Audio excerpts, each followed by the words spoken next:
Hello and welcome to Talk Sober. Today we are coming from the hurricane area, so we're all getting prepped here. Well, I am at least. Terry is safe and sound in Washington State, so there you go. It's nowhere to be hitting him. Today, what we're going to do is we're going to be talking about the hidden trick to quit drinking alcohol now. This is not what you think. It's not what we normally talk about. It's kind of boring, but you know what? It works. So if you're looking to quit drinking and you find yourself stuck and you can't quit drinking, this is the talk for you because we're going to go through all the ins and outs of how this works and what to do and what kind of things you can prepare for. And preparation is key, and with anything in life, the more prepared you are, the better the outcome's going to be. So, Terry, how you doing today? I'm doing well, and I hope you're going to do well through this big storm that's coming through. It's going to be sunny and 74 here. Sorry. But, anyways, to our subject, the hidden trick to quit drinking alcohol now. Um, we get sober. I'm sure most of you know that the basics of how to stay sober, how to get sober, the things they tell you, go to meetings, stuff like that, and me all this is very, very helpful. And some of these obvious things are like, well, obviously, first of all, don't drink no matter what. We talk about that on every one of our shows, and that is the first thing that you need to do is alcohol needs to come off at the table, and that's obvious. If you're going to quit drinking and you have a problem with alcohol, cutting back isn't going to do it. At least for me, I tried cutting back and it didn't work. So for me, I had to stop drinking completely, and that's the most important thing.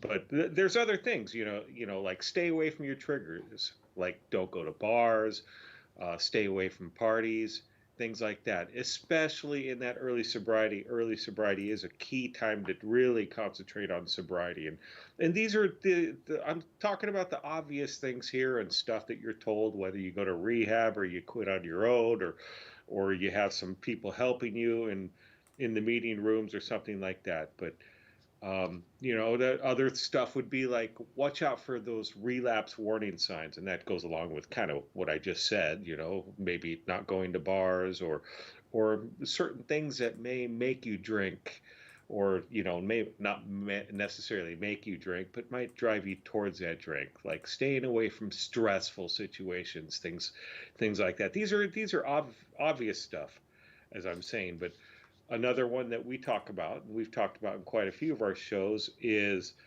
um, changing those old habits.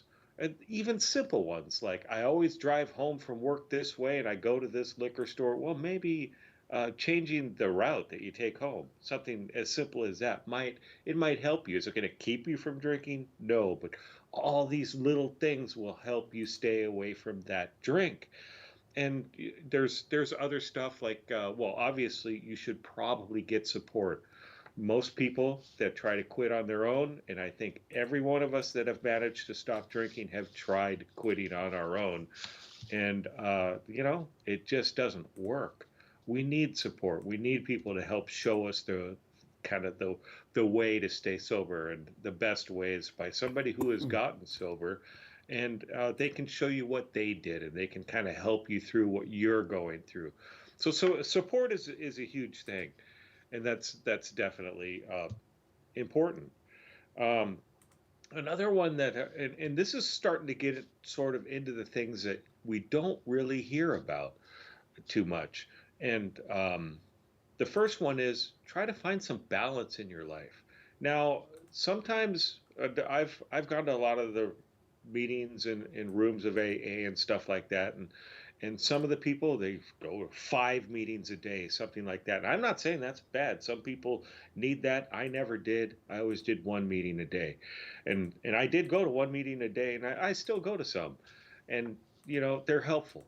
They're definitely helpful, and whatever sobriety program you're following, even if it's on your own and you're following our program or something like that, it's important to find balance in your life, and that might be trying not to replace this alcohol habit or addiction.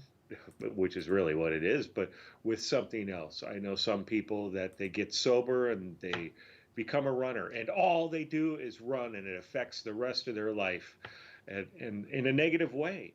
And maybe not necessarily doing something like that, but yeah, take up exercise. It's good, definitely. But maybe not getting so into one thing in particular, trying to find balance in your life, spend time with your family, get outside and walk the dog, go on a bike ride, find something that you want to do, like learn the guitar or whatever it is. But getting some balance in your life, that's important. And getting more into this, into the hidden tricks to quit drinking now. Now, the reason we titled it this way is there's there's ways to stay sober as far as what you hear in the rooms of meetings or your doctor or whatever sobriety programs telling you all these different tricks or tips to stay sober daily. But one of the things that happens when we get sober is well, for me, I felt like crap. There was a big hole in my life. My baseline of living went really far down. It might have even gone further down than when I was drinking. My baseline was really low. And it's with all these things that we're told to do, it can become kind of overwhelming.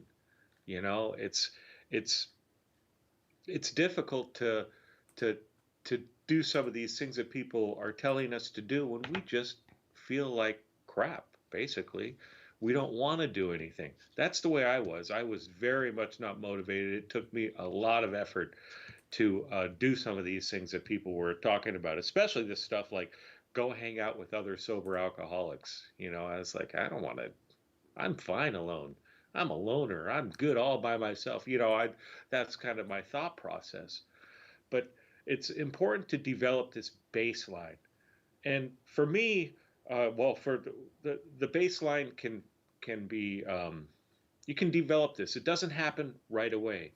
Like for instance, the one of the number one things that can help you is getting enough sleep. And for me, I know when I got sober, I was not sleeping well at all. That definitely did not happen. It took me a couple of months. But what I did do is okay, I'd sleep a few hours and I'd be wide awake. And then I'd try to go through the day. I'd get tired. I'd take a nap. I'd try to get enough sleep.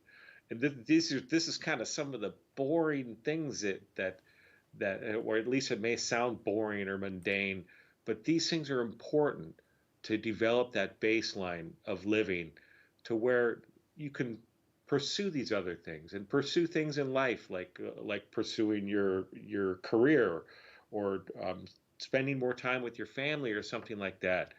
But another kind of maybe mundane thing, but this really does help, and this has been scientifically proven, is try to find time to relax.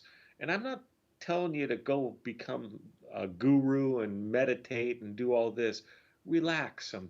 Find some time in your day where you can just sit. Maybe you're sitting outside in the backyard or going to a park or whatever, and you're relaxing and just breathing, just enjoying, trying to enjoy life, trying to not think about all the stressful things that your alcohol drinking has caused and that you have to repair and all this stuff, but just trying to just take it easy and be in the now. Just, I'm here, I'm right now, I'm not drinking, I'm okay. That's an important thing to do. Another thing that's very important, I found this kind of difficult to do at first, and that's nutrition. So I quit drinking. I'm like, okay, I'm going to start eating perfectly, and I'm not drinking, and I'm going to become an exercise guru, and this and that. It is really hard to do that. And what other sober alcoholics had told me was, and my experience was finding that they were kind of right. And they were saying, just worry about the drinking right now. Don't drink no matter what. Start to eat a little better, sure. Try not to overeat, but really, the alcohol is the number one thing. But nutrition does play a role in developing that baseline.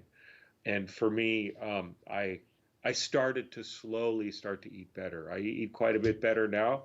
Although don't get me wrong, I will enjoy that pizza and I'll probably eat three-quarters of it when really I should just have like two or three pieces. But I try to steer myself towards eating properly, and that helps. It helps bring back all the right signals in your brain and helps your body, helps you feel better, and things like that. Another thing that's important to do is to get outside. It's one of the problems that we can have when we get sober is we just want to, we don't have any motivation. We don't want to do anything. For me, that was definitely the case. I wanted to just sit inside and do nothing. But that's kind of what I did when I was drinking. I sat inside and did nothing except drink and watch bad TV. So get outside. And I'm not talking you need to go on these 50-mile hikes or anything like that. You just go outside and get some sunlight in your body. Sunlight is huge.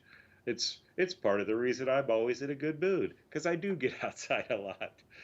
But that's important. And along with that, if you're able to exercise. Now, for me, and if you've watched any of our videos, you know that I ride my bicycle a lot, and that's what I started to get into. However, when I did get sober, I went and got a physical from a doctor, and found and just I wanted to see where I was at, make sure there wasn't any medical problems because I was a mess. And I was given the go ahead to start riding my bike, but he said, don't sit there and go out and kill yourself on the bike. Take your time and start slow and work into it. And that's what I did. And along with that exercises, you don't need to go become a gym rat or anything like that. Just start getting some exercise. Start walking every day. Consistency. Now, all of this stuff I'm talking about is consistency, and that's what's important in alcohol. And stop drinking alcohol, and along with this is trying to develop a regular schedule in your life. When we're drinking, we're kind of reacting to everything. So maybe our life is going in all different directions. We're just trying to put out this fire, try to fix this problem. Where am I going to get alcohol? We're all over the place, and that's part of the chaos that happens when we're uh, um, when we're stuck on alcohol.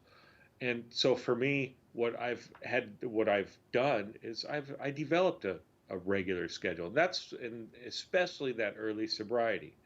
In early sobriety, I went to meetings, and then I'd walk the dog, and I developed kind of this normal schedule. And yeah, it wasn't super exciting, but I stuck with it. And then I was able to expand what I do as I started to figure out this regular schedule. And another thing, and this is kind of a two-parter that's important to do. That you don't really hear too much. You hear it in AA, and it's actually in a couple of the steps of AA. But that's when you make a mistake, which you are going to do, and that's I'm not talking about starting drinking. Well, yeah, that too, but if you offend somebody, you say something wrong to a family member, or you make a mistake with something in business, it's going to happen. We're human. This is what happens. First of all, don't be too hard on yourself. This is what we do. We're trying to live. We're trying to live life successfully. We're trying to do the right thing, but we're going to make mistakes because face it. We just got sober.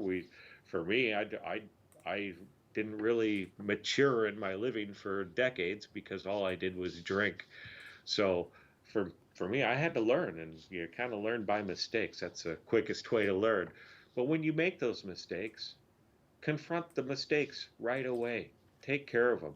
If you gotta go to somebody and say, "Hey, man, I'm sorry, I said that.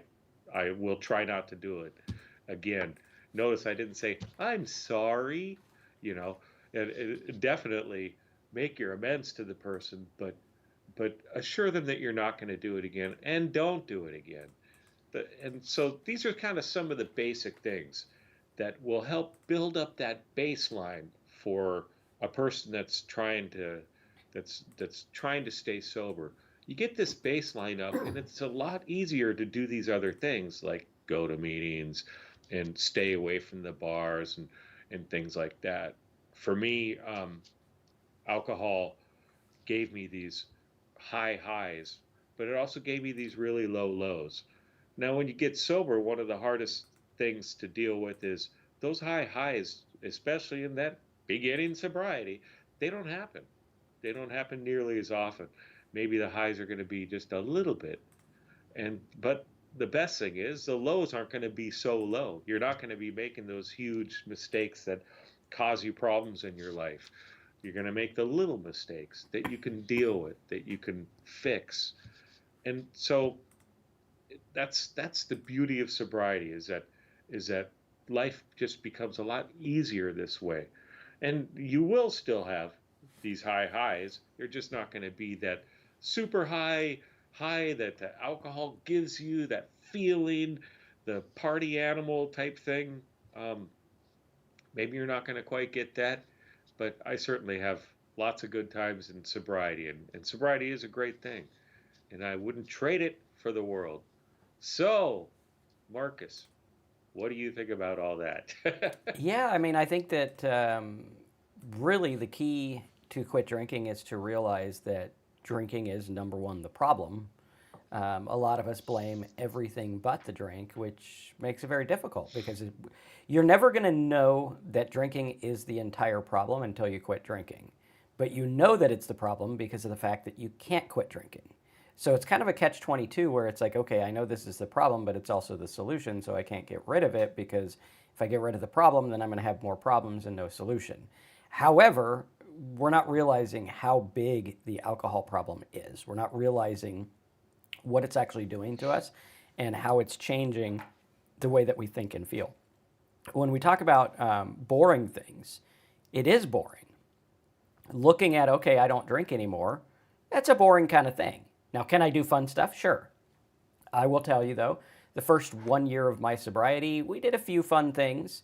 I was able to be present in more fun activities, but was it a super fun year? No, it was immensely boring and down and low, low energy, which was fine. I needed to recover. It's like when you get over a cold, you're not like sitting there saying, okay, I need to go run marathons. You're like, hey, maybe I need to sleep today because I got this sickness and it's got to go away. It's the same kind of thing. Your body needs to recuperate. Your mind needs to recuperate. You need to learn to live again.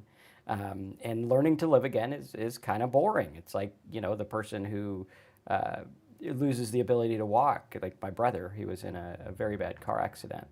And now he's learning to walk again and, learning to do all these things. And is it fun? No. Is it painful? Yes. Is it what needs to happen? Yes, it is. That's what needs to happen now.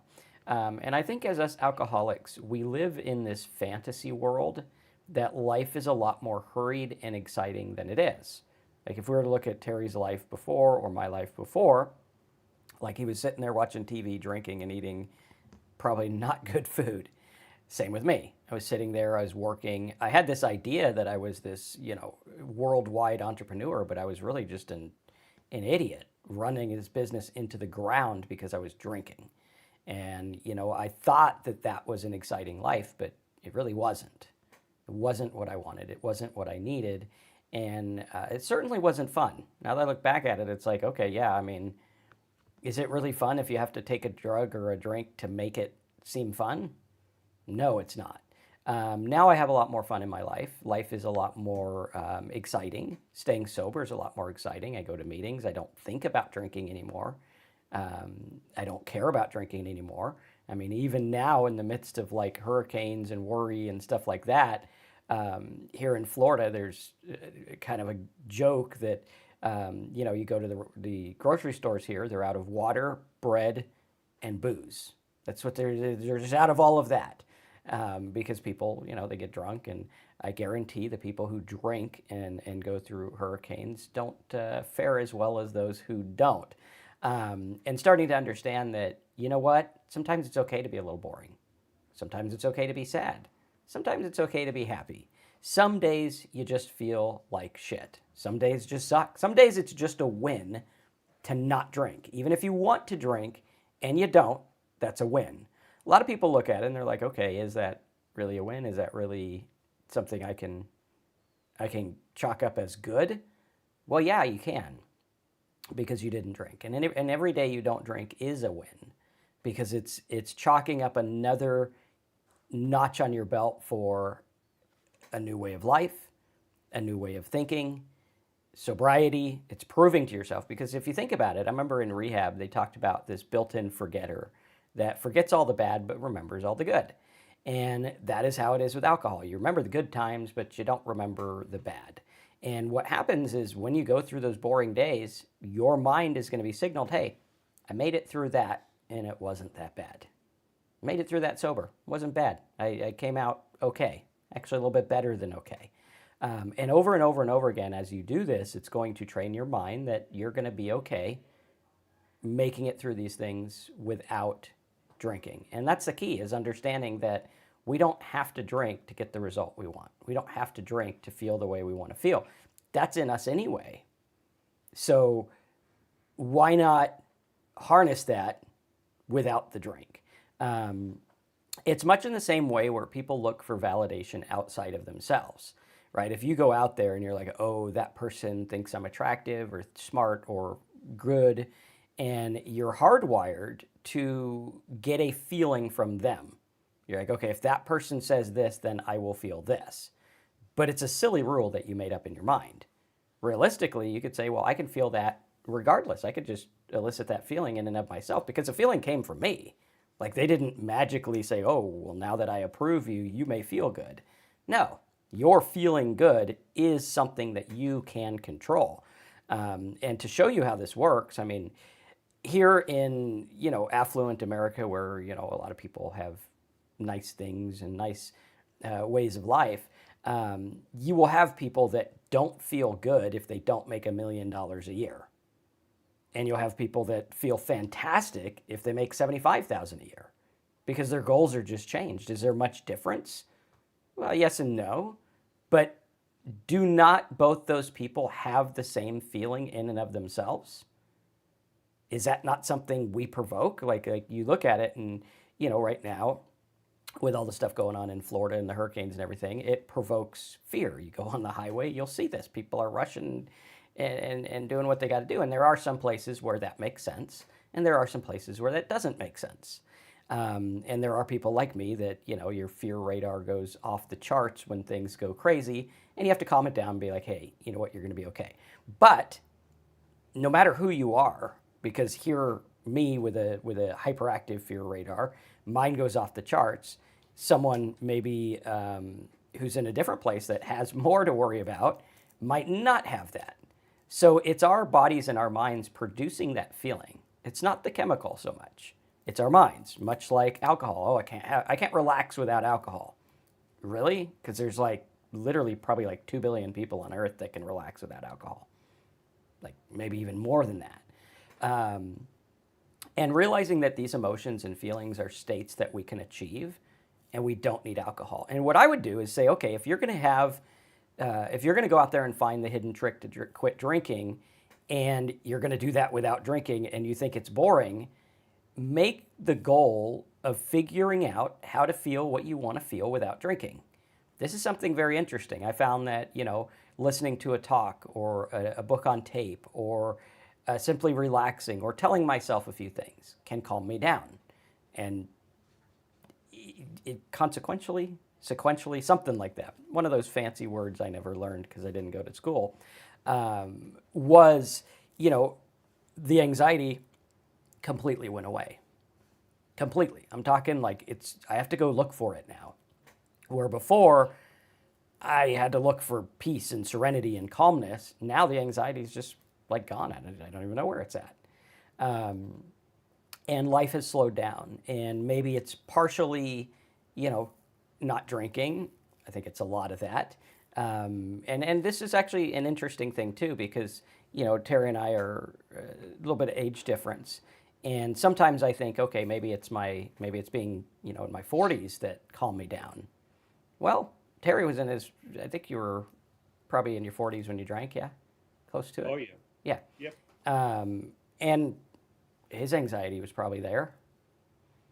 So, maybe it's more the training and the going through the steps and learning. And sometimes it's like that. I think it who was it the there's some band that sings that "Every Season Turn" song. I always thought it was the Beatles, but I think I'm wrong. I don't think it's them. What was that? Does anyone know that band? To every I season, forgot. turn, turn, turn.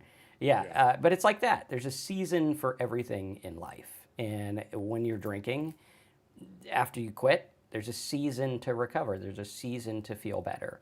And when you realize that that's all that is, you just muscle through it. And you're like, okay, well, I know the outcome. The problem with drinking is we don't know the outcome. So we're just like floundering around trying to get the best we can out of every day. Whereas if we know the outcome, like, okay, when I quit drinking, at least bare minimum, I'll feel better because I won't be drunk. Okay, cool.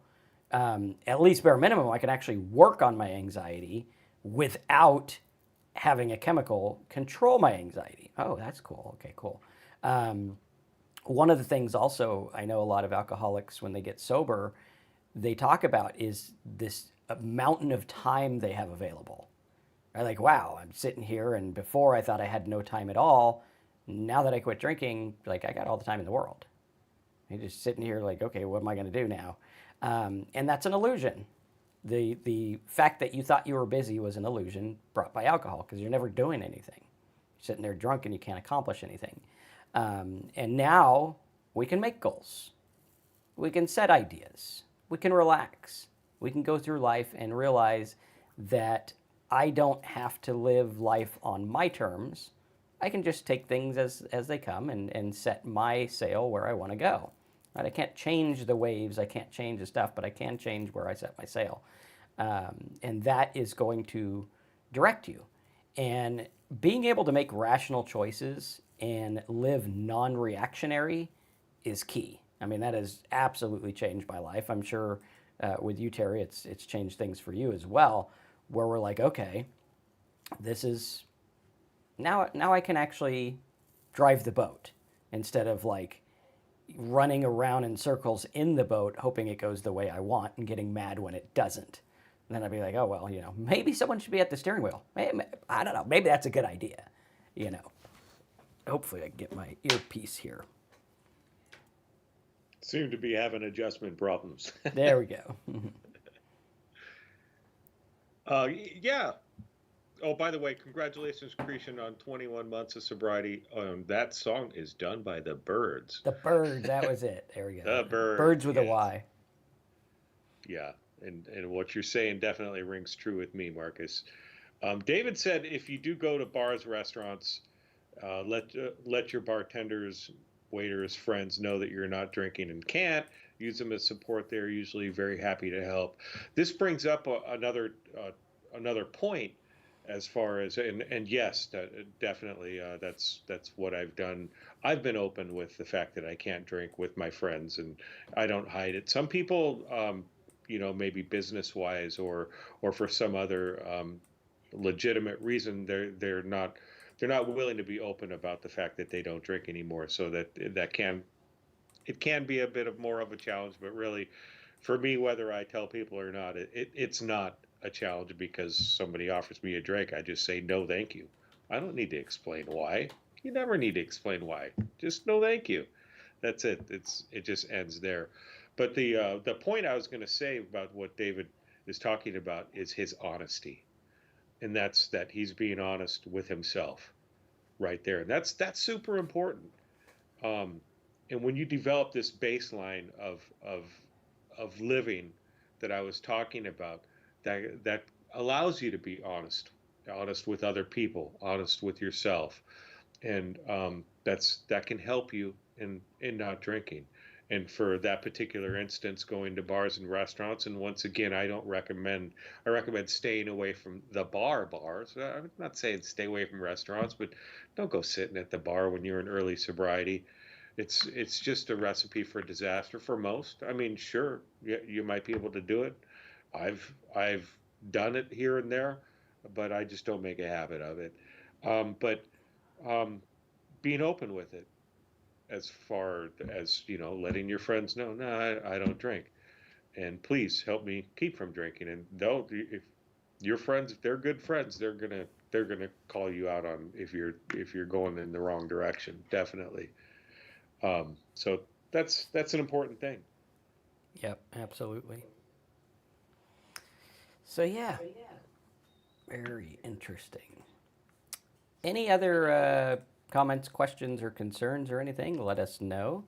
And for those that are wondering how we are with the storm, I'll show you guys where we're at. We'll be like a little pretend weatherman.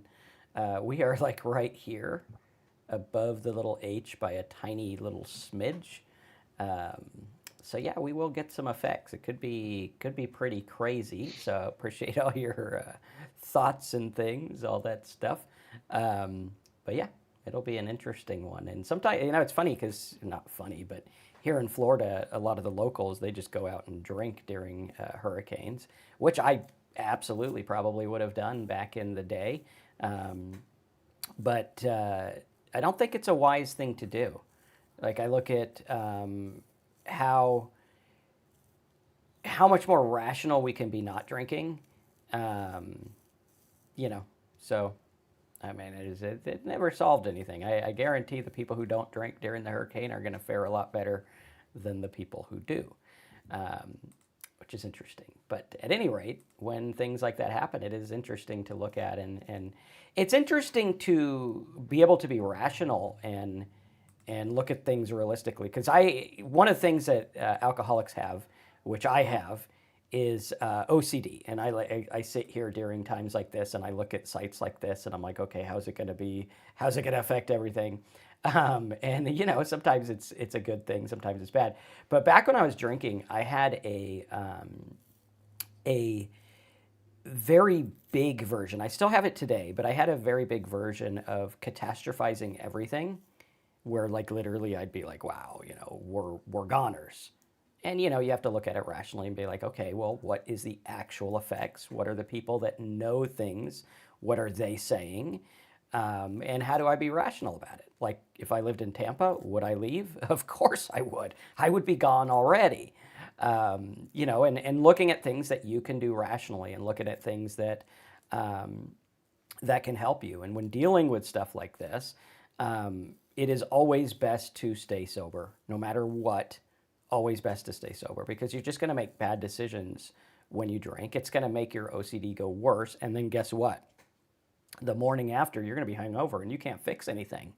You'll probably wake up the next day and be like, oh, I could have patched a leak in the roof. And since I was drunk and I didn't, my house flooded or whatever it is. Or I could have kept people safe.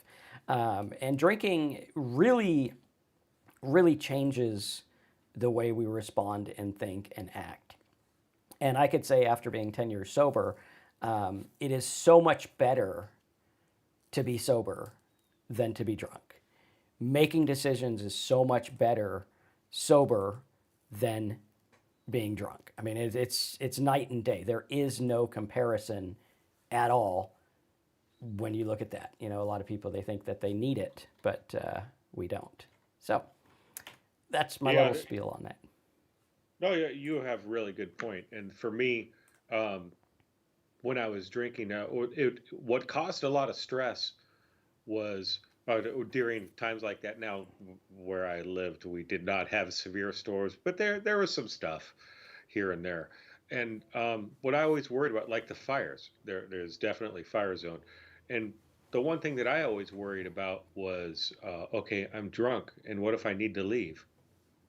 I'm too drunk to drive, stuff like that, or I got to go. It was that being drunk and having to deal with life. And when I got sober, I did have some times where I needed to. Oh, what it was is a couple of different times I had to get the dog to the vet in the middle of the night, for some emergency, and I was able to do it. Okay, let's go off to the emergency vet. Let's do it. And no problem. Wake right up, go do it, take care of it, take a nap the next day, whatever. So that worked real well. So yeah, do you want to go over our program that we have? Sure. All right, guys, over at talksober.com, if you want to support the channel and what we're doing here, you can hop over to talksober.com, right like this. Let me get it all fancy on the screen. There we go. You can go like this if you want to support what we're doing, get all kinds of MP3s, MP4s, and things you can listen to and watch on the go. You can go to join our recovery class right like this and sign up. It's 27 bucks a month, which is less than $1 a day. It supports what we're doing here. We do still want to get this more full-time. I know Terry wants to be a more full-time presence on Talk Sober and reach a lot more people. That's our goal, and it's a very time-consuming business. So your joining the course helps us spread the message, which is good. And I guarantee everyone watching this probably at one point or currently spends more than $27 a month on drinking. I know I spent more than $27 in 5 minutes on drinking before, so to each his own. But I think it's something that you'll feel good about and being able to support and help out and things like that. So talksober.com, you can click the big yellow button. Also over at talksober.com, you can get a one-time sobriety call with Terry and myself. You can check out the live show, get links to should I go to rehab, download the letters, join the Facebook group and everything like that where there's a community. But we'd like to see you in the course over here. Just sign up and we'll be there. And once we get enough more people, we can add some weekly private calls in there as well, which we've been wanting to do for a while. It's just time consuming. But we built the new set. We got new cameras. We're trying to make this thing happen. So thanks for being there. And talksober.com, you can go and get signed up. Any last minute words on that there, Terry? Stay sober, don't drink. Try to work on that baseline. And